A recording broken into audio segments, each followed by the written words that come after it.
I was feeling something today and I thought maybe you guys could relate and we can kind of talk through it together, and I could just tell you what I experienced and kind of how I combat that.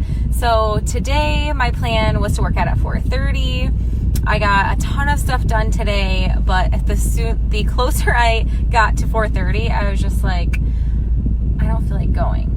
I don't want to work out. Do I need to work out? I was thinking all of these things in my mind, like how can I get myself out of working out? Like I just was not feeling like it, and that happens to all of us. And I think a lot of people think that I'm immune to it, or that I just like love every single thing that we do, or that I'm, obsessed with it.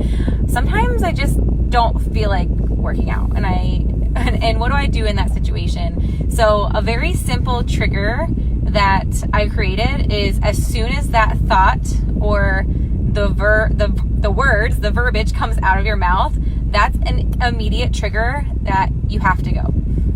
You said it. You did it to yourself.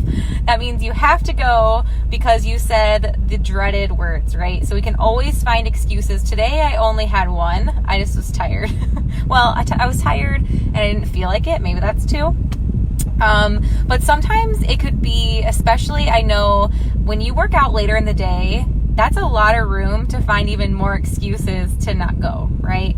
So it's not, can we find an excuse to not go? It's just kind of creating that trigger for ourselves of like, we know this is what we want to do. We made this commitment. We're going to feel better after. And I will say every time I force myself due to this trigger I've set up to do these workouts, I've never regretted it once. So just giving you some advice for what you can use if you aren't feeling motivation that I had to use myself today because I'm not feeling it, but that's okay. We'll get it done.